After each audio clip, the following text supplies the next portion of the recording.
Bonsoir. Bonsoir, frère Junior. Bonsoir là-bas, bonsoir là-bas dedans. Bonsoir, bonsoir. Voilà, on continue. Les questions des sorciers, c'est après à Casablanca. Viens mon frère, viens, tu nous donnes la nourriture. Venez manger, les amis. Si tu nous fais la prière en créole, ça serait bien, non? En créole.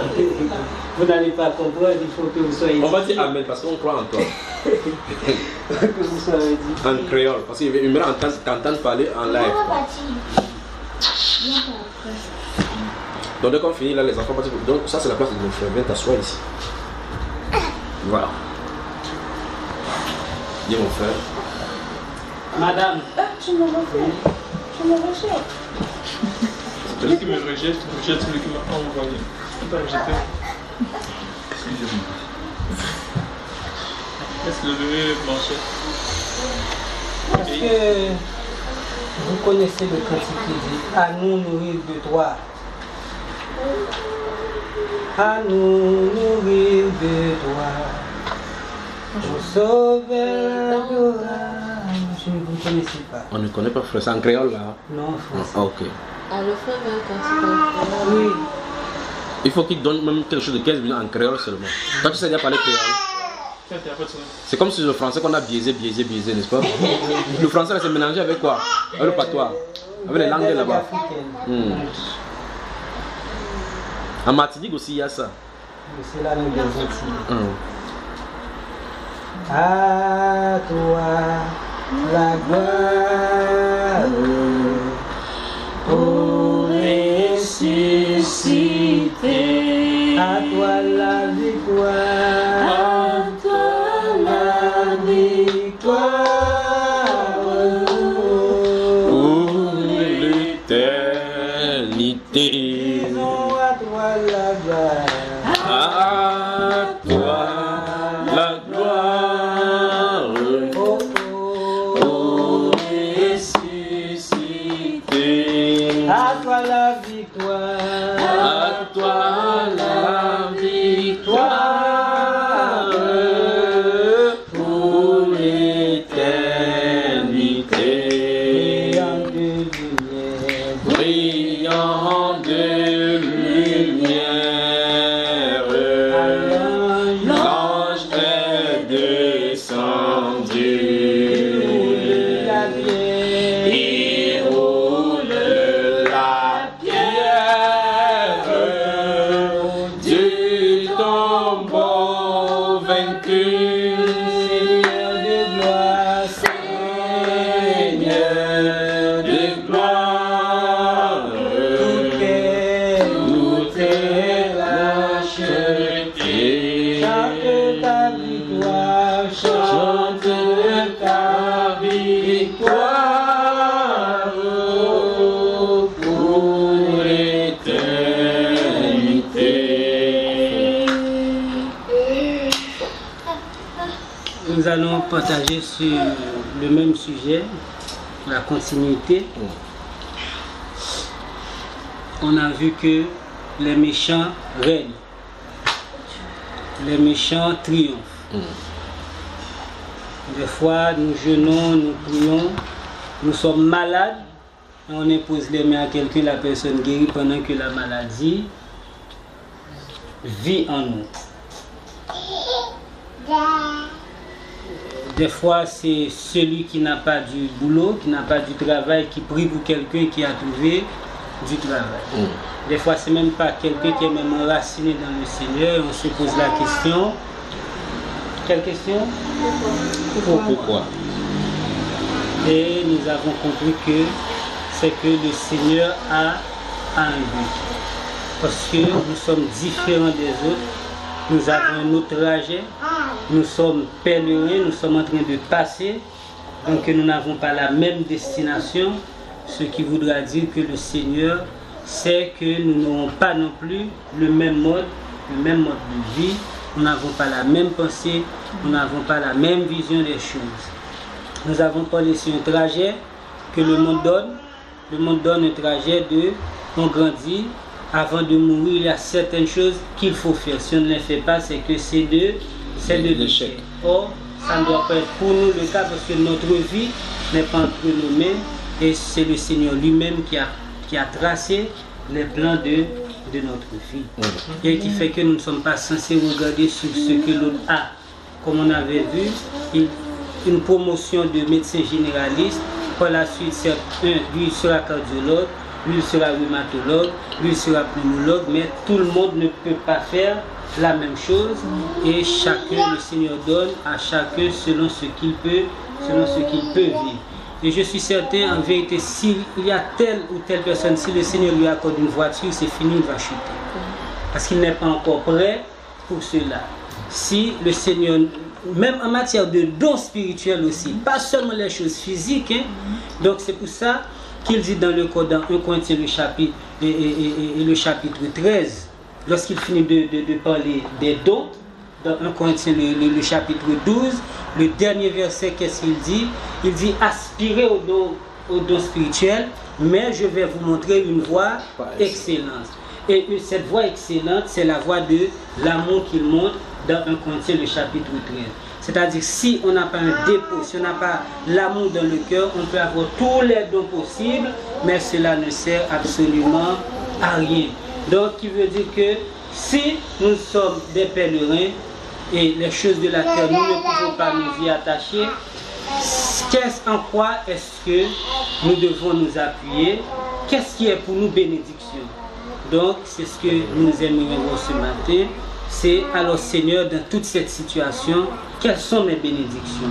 Si ma bénédiction n'est pas avant tout, n'est pas une maison, ma bénédiction n'est pas un voyage, ma bénédiction c'est pas telle ou telle chose, quelles sont mes bénédictions comme quelqu'un qui est en Christ? Puisque nous sommes ressuscités avec Christ, nous avons vu ce que nous devons chercher les choses d'en haut où Christ est assis à la droite de Dieu. Et quelles sont ces choses d'en haut, à ne pas les confondre comme des choses de la terre que nous cherchons et puis nous pensons que ce sont des choses d'en haut.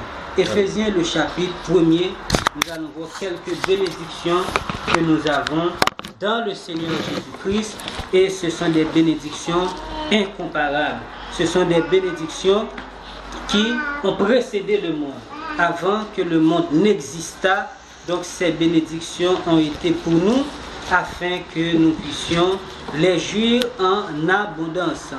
Donc, Éphésiens, le chapitre 1er.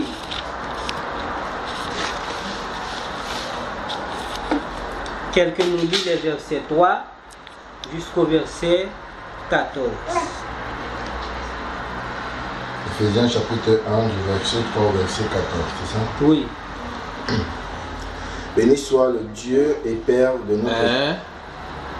Éphésiens 1, non? Oui. Verset 3, non? Oui. Oui. À 14. Oui. Béni. Béni soit le Dieu et Père de notre Seigneur Jésus-Christ. C'est pas ça. Faut bien. Qu'est-ce que tu as lu ici, ta version? Pardon, ma soeur, dis bien. Le Dis Dieu. encore, dis encore. Dis encore. Il a lire sa pensée. Donc c'est parce qu'il a les écritures. Je suis étonné. Chez toi, il y a le là-bas, le frère. Oui, il y a le. Béni soit le Le Dieu. Père de notre... Non, c'est pas le Père, c'est le Dieu dont il est question. Le Dieu, c'est ça. En tout cela. En tout le.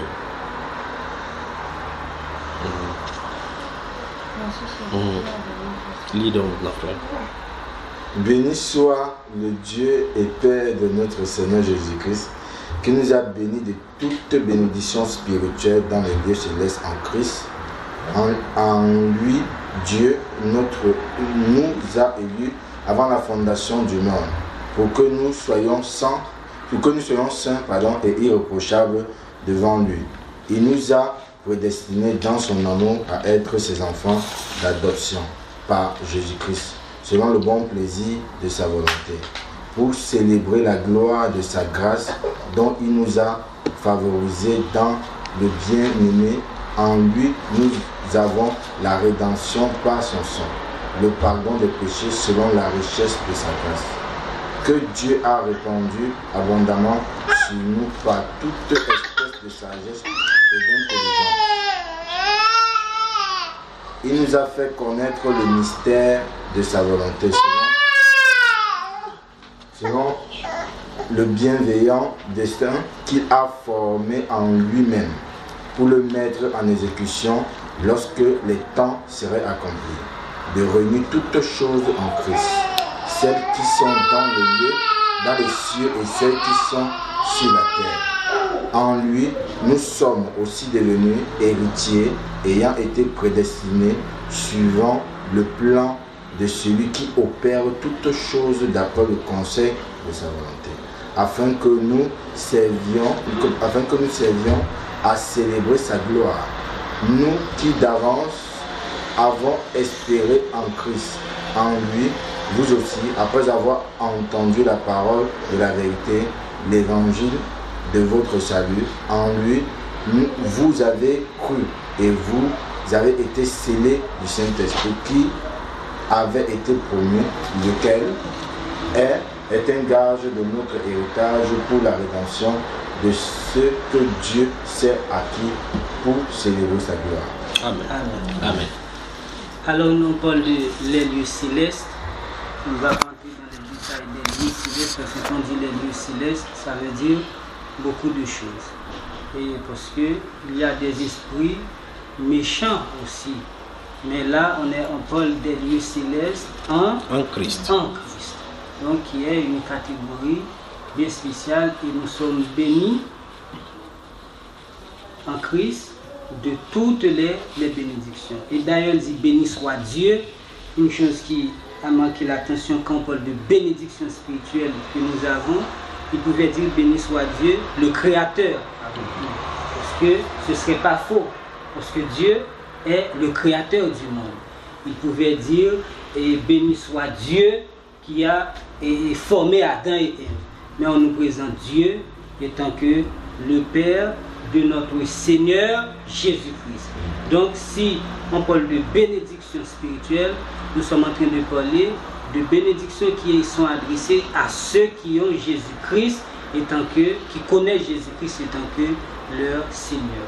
Béni soit Dieu, le Père de notre Seigneur Jésus-Christ, qui nous a bénis de toutes sortes de bénédictions spirituelles dans les lieux célestes en Jésus-Christ. C'est-à-dire qu'il est vrai que nous soyons sur la terre, il est vrai que nos pieds, que nous voyons les choses de la terre, mais en réalité, la réalité spirituelle est que nous sommes en Christ. Et en Christ, nous avons toutes les bénédictions.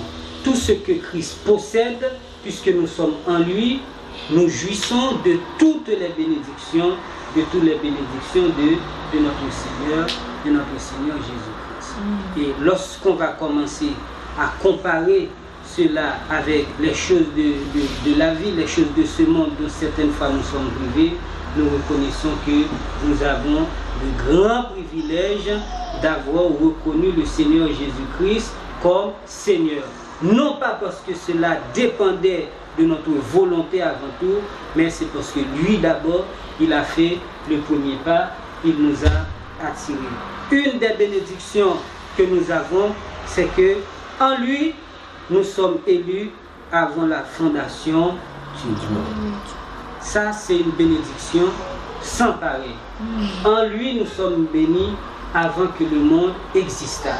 Avant que le monde fût, nous sommes bénis en Jésus-Christ avant la fondation du monde. Et vous savez, c'est un peu choquant. Des fois, on dit que le sang de Christ était prédestiné avant même la fondation du monde pour le rachat de notre âme, pour le rachat de notre salut. Donc, c'est des fois mal compris, mais nous devons tout simplement le croire parce que la parole le dit. Non pas parce que nous ayons fait quelque chose de bien, mais il nous a prédestinés selon le bon plaisir de sa volonté. Il a fait de nous ses enfants selon le bon plaisir de sa volonté. Jacques 1er, vous allez voir le verset 19 ou 18.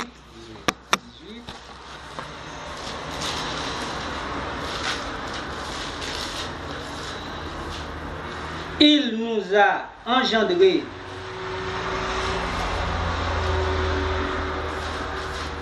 selon sa volonté par la parole de vérité afin que nous soyons en quelque sorte les prémices de ces créatures. Il nous a engendrés selon sa volonté. Non pas de celui qui veut, non pas de celui qui court après, mais il a voulu, il a fait selon sa volonté. Que quelqu'un se fâche, que quelqu'un ne comprenne pas, que quelqu'un dise mais c'est quoi cette doctrine? C'est que Christ nous a élus avant la fondation du monde. Il nous a choisis avant même la fondation du monde. Et qu'est-ce qu'il a fait? Quelle démarche est-ce qu'il a entrepris par rapport à tout ça? Romains le chapitre 8, que nous savons très bien, c'est que il dit et ceux qu'il a prédestinés, qu'est-ce qu'il a fait? Il les a aussi appelés. Ceux qu'il a appelés, il les a justifiés, et ceux qu'il a justifiés, il les a aussi glorifiés. Et il y a un passage que j'aime bien lorsqu'on parle de ceux que le Seigneur a prédestinés. Il dit il les a appelés. Vous allez voir un cas qui est celui de Nathanaël.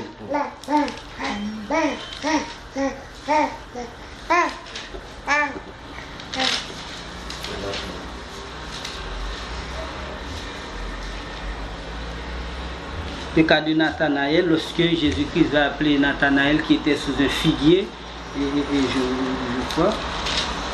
Jean 1, verset 40. Il va dire dans Jean 1.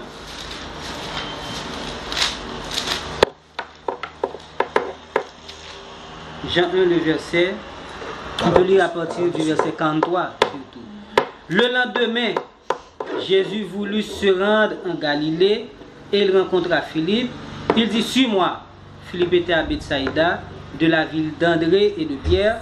Philippe rencontra Nathanaël et lui dit, nous avons trouvé celui de qui Moïse a écrit dans la loi et dont les prophètes ont parlé, Jésus de Nazareth, fils de Joseph. Nathanaël lui dit, peut-il venir de Nazareth quelque chose de bon? Philippe lui répondit, viens et vois. Jésus, voyant venir à lui Nathanaël, dit de lui, voici vraiment un Israélite dans lequel il n'y a point de faux. D'où me connais-tu? Lui dit Nathanaël. Jésus lui répondit quoi? Avant que Philippe, c'est quel verbe? Le verbe appeler. Avant que Philippe t'appela, quand tu étais sous le figuier, je t'ai vu. Donc ça veut dire que Dieu a vu, avant même d'appeler, il a déjà tout vu, il a déjà prédestiné. Donc une des bénédictions que nous avons, comme bénédiction extraordinaire, c'est que Dieu nous a élus en Jésus-Christ avant même la fondation du monde. Donc c'est une bénédiction qui doit nous consoler, c'est une bénédiction sur laquelle nous devons nous appuyer pour dire que quoi qu'il en soit, rien ne peut nous séparer de lui. Parce qu'il nous a choisi avant la fondation du monde. Or le péché entré, c'est après que le monde fut. Donc c'est-à-dire que le choix de Dieu sur nous est plus grand que le péché. Le choix de Dieu sur nous est plus grand que des moments difficiles. Le choix de Dieu sur nous est plus grand que des difficultés, est plus grand que la faim, est plus grand que la disette, est plus grand que l'épée. C'est pour ça, qu'est-ce qui va nous séparer de l'amour de Dieu? Les anges? Non. Les démons? Non. C'est une bénédiction extraordinaire que nous avons. Maintenant, si nous ne sommes pas spirituels pour chercher les choses d'en haut, où Christ est assis à la droite de Dieu, pour pouvoir prendre ces bénédictions, on ne sera jamais dans le contentement. C'est-à-dire qu'on voudra être comblé tout simplement par beaucoup de smida, pas beaucoup de poissons qui remplissent une odeur de maison. C'est tout ce qu'on voudra, mais jouir des bénédictions de Dieu, on ne va pas prêter attention à ça. Au lieu d'élever les mains devant Dieu, du Seigneur, purifie-moi, purifie mon cœur, on sera toujours en train de élever devant le Dieu un passeport afin qu'il puisse mettre un visa. C'est comme si Jésus-Christ a dit, venez à moi vous tous qui voulez voyager. Venez à moi vous tous qui voulez un enfant. Il n'a jamais dit ça. Comme s'il était l'ambassadeur des États-Unis. Carrément. Et jamais il ne l'est. C'est-à-dire que nous devons avoir une autre conception de ce qui est pour nous bénédiction. Nous sommes bénis en Christ de toutes les bénédictions, non pas d'une partie, mais de toutes les bénédictions en Jésus-Christ. Et pourquoi est-ce qu'il le fait? C'est pour que nous soyons saints et irrépréhensibles devant lui. Il ne l'a pas fait pour rien. Il ne nous a pas choisis juste pour ça. Il nous a choisis afin que nous soyons irrépréhensibles devant lui. Qu'est-ce qu'il dit? Celui qui a commencé en vous cette œuvre, il est fidèle et c'est lui qui l'achèvera. Il faut toute la sainteté extérieure, la sainteté intérieure. Il faut que l'esprit, l'âme et le corps soient conservés irrépréhensibles, ça veut dire sans reproche. Et c'est lui qui a commencé l'œuvre, lui qui nous a choisis avant même que nous étions nés, c'est lui-même qui le fera et nous sommes entre ses mains. Nous n'avons rien à douter là-dessus. Donc avant même qu'il n'appelle à Jérémie, donc il avait déjà vu Jérémie. Donc c'est autant marqué pendant un temps que lui-même il a fixé, il a passé par quelqu'un pour venir nous annoncer l'évangile. On a cru, mais en réalité, donc il y avait une œuvre mystérieuse dès le départ qui a été fait sur nous. Donc ça c'est une bénédiction extraordinaire. Et nous avons déjà vu qu'il a fait cela selon le bon plaisir de la volonté, à la louange de sa grâce qu'il nous a accordée en son bien-aimé. À la louange de la gloire de sa grâce. Même des fois je vois certains mots qui sont liés, je dis mais pourquoi ce français-là? À la louange de la gloire de sa grâce. C'est-à-dire que ce choix ne dépend pas en réalité de ce que nous avons fait. Et c'est pour cela, lorsque nous voyons que nous sommes en train de parler des choses de Dieu, on se réunit ce matin, le soir, on parle des choses de Dieu, on pose des questions, c'est la grâce de Dieu. Amen. Donc, toute la louange est toujours pour la gloire et la grâce de Dieu, parce qu'on pourrait être ici en train de faire autre chose, et il nous a sauvés selon la grâce, non pas de ce que nous aurions fait. Qu'est-ce que nous avons en lui comme bénédiction? Le verset 7, Gigi, fatigué. Qu'est-ce que je te donne un médicament pour la prière? Qu'est-ce que tu veux? Pour les deux. Médicament seul ou prière seul ou bien les deux? Elle dit que tu pries sur le médicament, tu lui donnes. Le verset 7. Je vais bien te passer. Éphésiens 1, verset 7.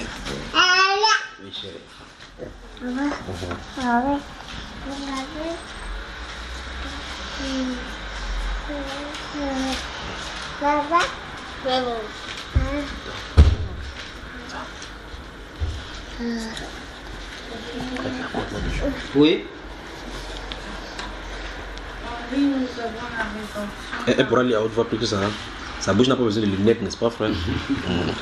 En lui, nous avons la rédemption par son sang, la rémission des péchés, selon la richesse de sa grâce.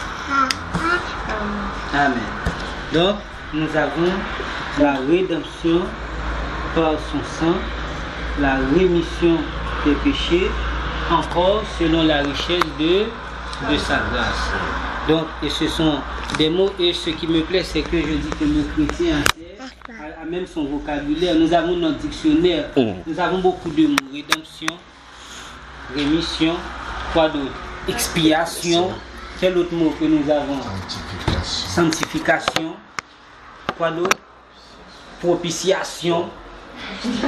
Justification. Avec tous les autres sions même. Carrément. Donc ça veut dire que ça c'est que pour nous. Vous savez, et l'étude et la prédication, on fait une étude et prêcher, c'est très différent. Pendant qu'on va parler de rédemption, mais c'est quoi la rédemption? C'est quoi la rémission? C'est quoi la propitiation? Donc il y a beaucoup de choses que nous devons savoir dans le Seigneur pour saisir en réalité l'œuvre de la croix. Et une chose que nous devons savoir, c'est que le monde pose beaucoup de questions. Le monde fait des prédictions. On ne sait pas qu'est-ce qui va arriver demain.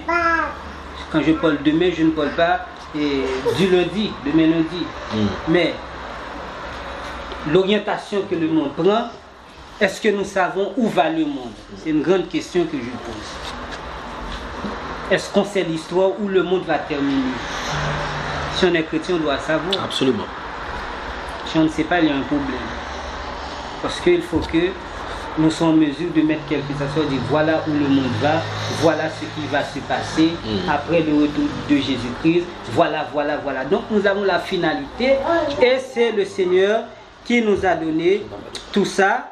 Donc en lui, nous avons la rémission des péchés selon la richesse de la grâce que Dieu a répandu abondamment sur nous par toute espèce de sagesse et d'intelligence, nous faisons connaître le mystère de sa volonté selon le bienveillant dessein qu'il a formé en lui-même. C'est-à-dire que les choses de Dieu, c'est pour ça qu'il dit l'esprit sont tout, même les profondeurs de Dieu. C'est-à-dire que l'esprit qui en nous peut nous révéler les choses de Dieu. Et il y a un passage, et certaines fois moi je le comprends autrement, ce qui dit les choses révélées sont à nous, les choses cachées sont à Dieu. Mais pour moi, les choses cachées, ce ne sont pas des choses pour que moi je reste dans l'ignorance. Ce sont des choses cachées pour que je parte vers Dieu afin qu'il puisse me révéler ces choses.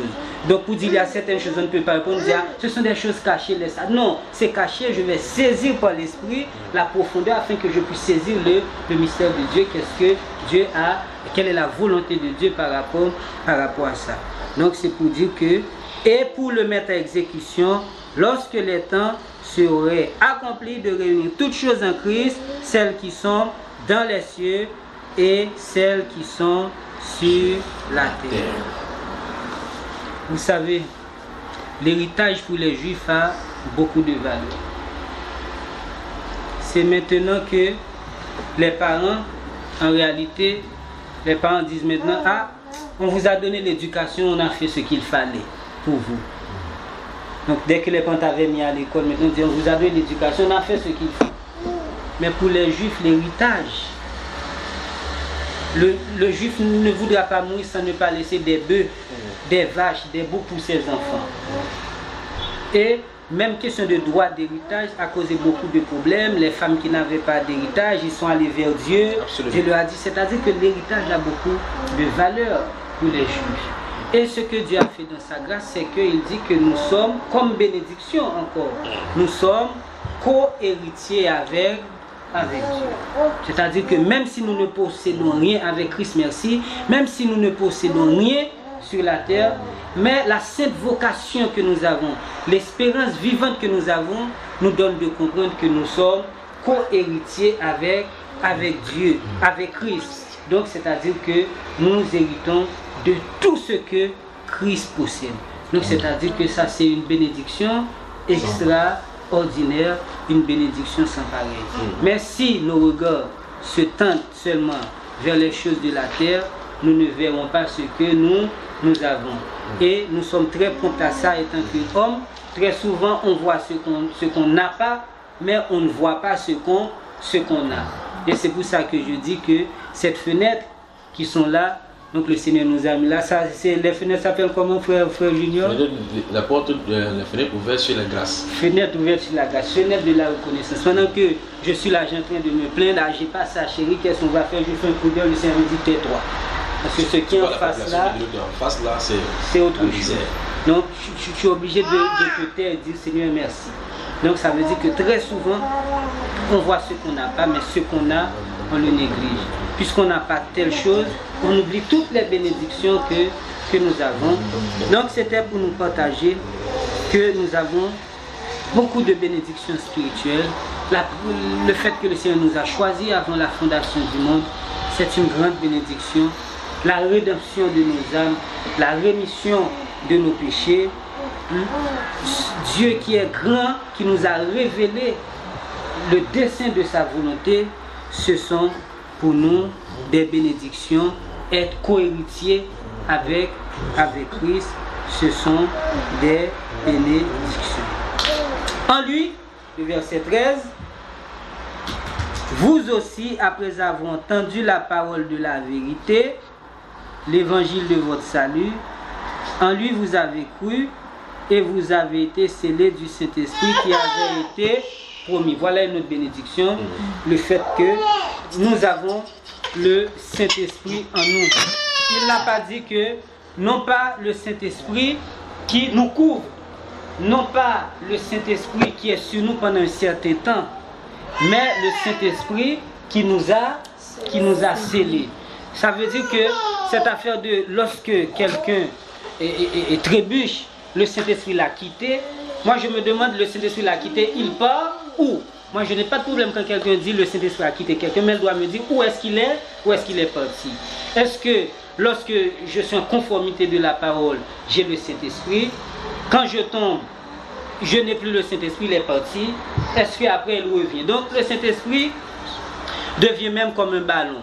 On l'envoie au ciel, Dieu nous envoie ça sur la terre. Après notre comportement envoie ça. C'est la blague, c'est que nous sommes scellés par le Saint-Esprit qui est gage comme jour, le gage, lequel est un gage de notre héritage pour la rédemption de ceux que Dieu s'est acquis à la louange de la gloire.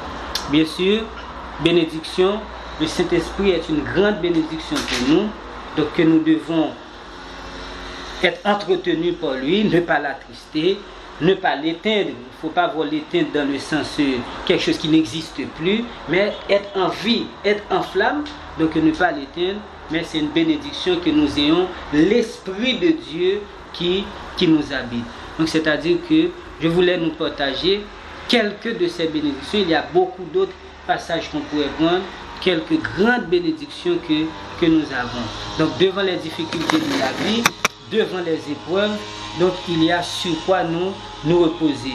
Et qu'est-ce que Paul va dire par rapport au retour de notre Seigneur Jésus-Christ? Lorsqu'il va parler de l'avènement de notre Seigneur Jésus-Christ, il dit dans 1 Corinthiens le chapitre 15, je vous écris ces choses comme consolation. Moi j'aime tellement ça.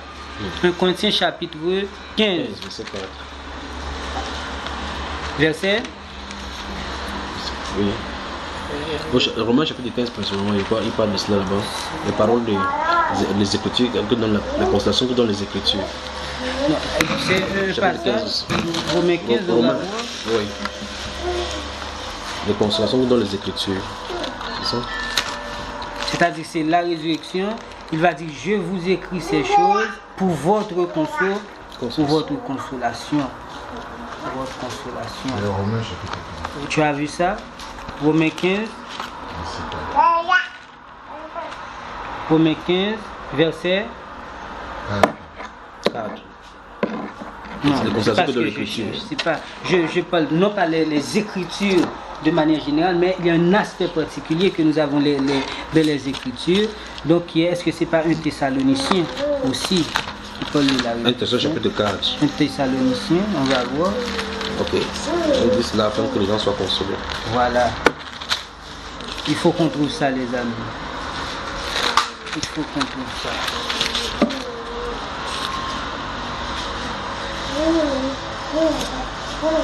Vous n'avez pas vu? On va voir. Celui qui trouve ça avant, il a 50 dirhams. 50 dirhams. Verset 18 du chapitre 4. Quel? 1 Thessaloniciens chapitre 4, verset 18. Si c'est pour l'autre là, il peut gagner facilement. Non. Chapitre 4, verset 18. Oui. Consolez-vous. Non. C'est moi, c'est rendu là. Non, en tout cas, lui il a parlé. C'est qu'il sont des abouts, c'était consolé. Chapitre 4, verset 18. Oui.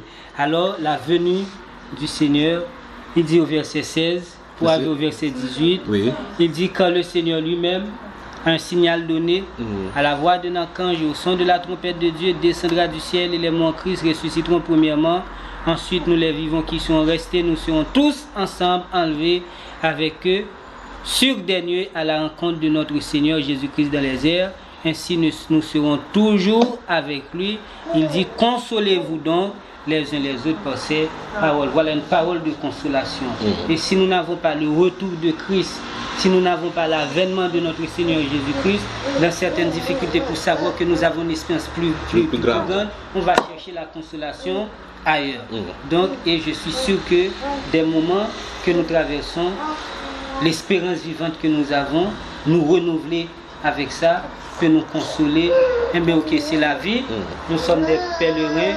Un jour, il n'y aura ni deuil, ni pleurs, ni regret, ni tristesse, et ce sera la félicité. Amen. Donc nous ne sommes pas des gens sans bénédiction dans le Seigneur, nous avons toutes les bénédictions par Dieu en Jésus-Christ, notre Seigneur. Amen. Amen. Amen. Merci frère.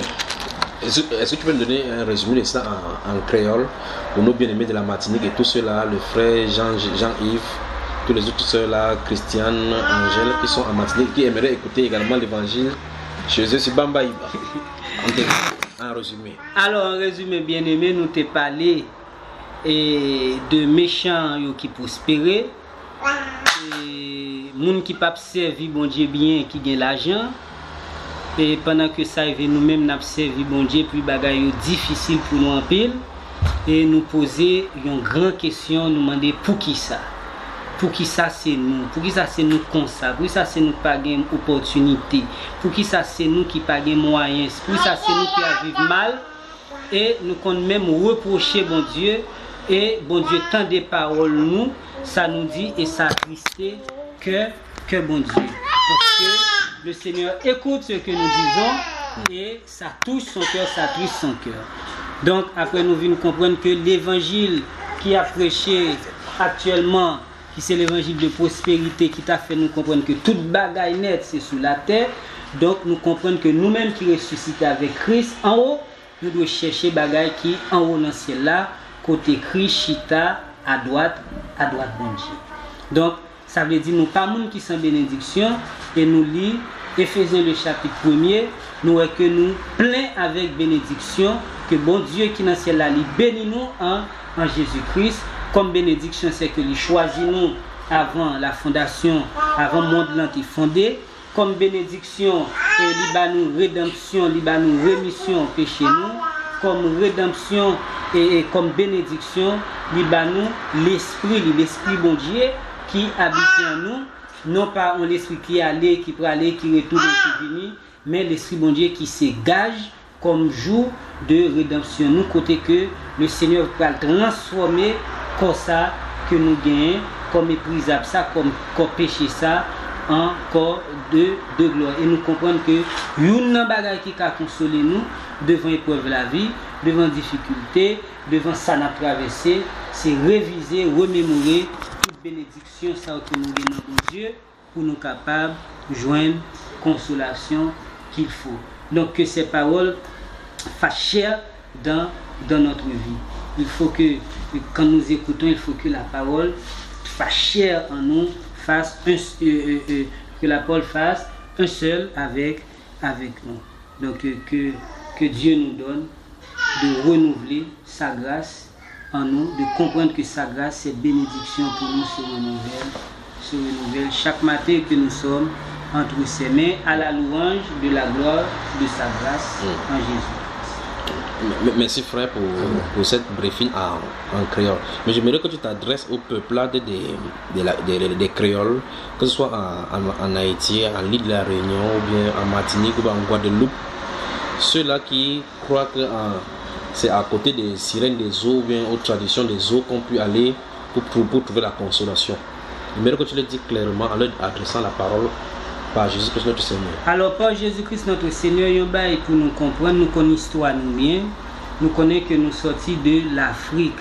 Donc lorsque Blanc était venu, il était tué tout Amérindien qui était gagné dans le continent Amérique là, il va chercher des Africains qui pourraient aller travailler parce qu'ils ont estimé que les Africains sont plus jambes, plus forts, plus résistants, etc. Et lorsque les Africains sont allés dans toute Amérique, ils sont allés à toute culture, ils sont allés à toute mœurs, ils sont allés à toute religion, ils sont allés à tout l'esprit autour.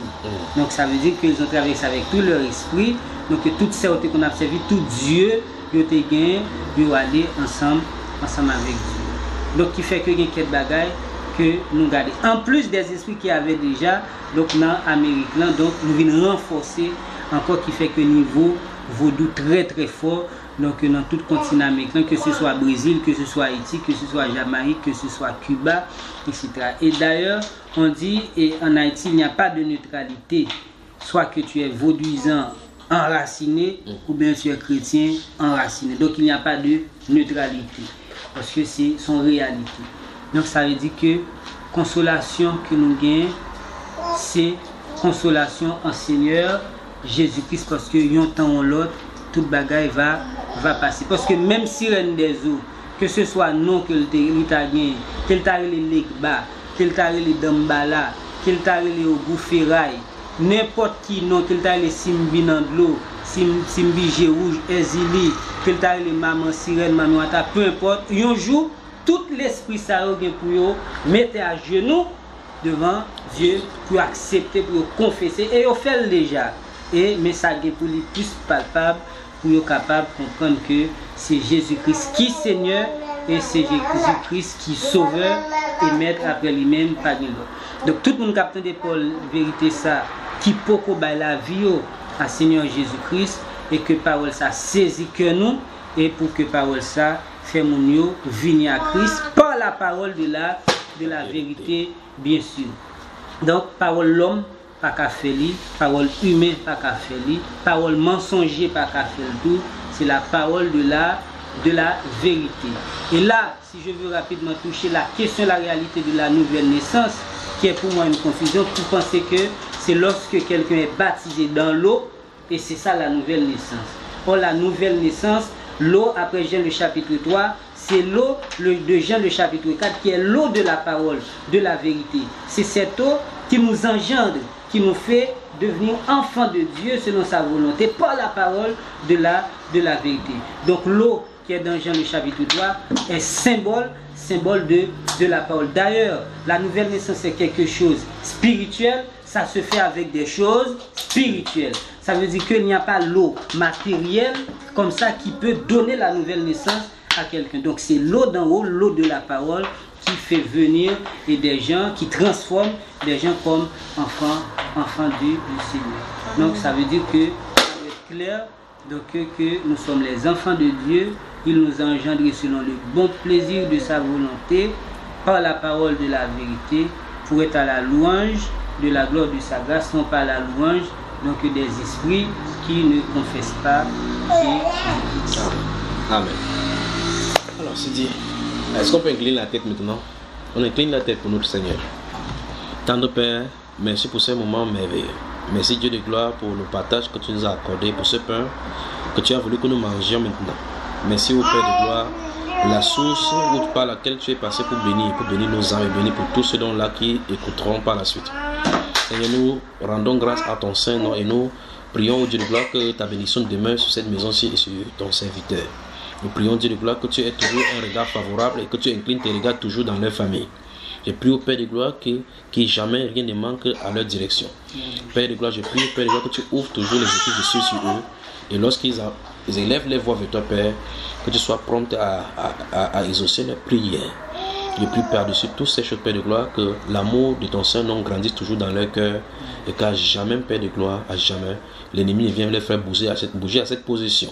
Je prie Dieu de gloire que tu sois toujours notre socle à nous tous ici et que nous chantons toujours la louange de ta gloire. Béni sois-tu Père de gloire d'éternité en éternité. Au nom du Seigneur Jésus-Christ. Amen. Amen. Que Dieu bénisse. Que Dieu bénisse.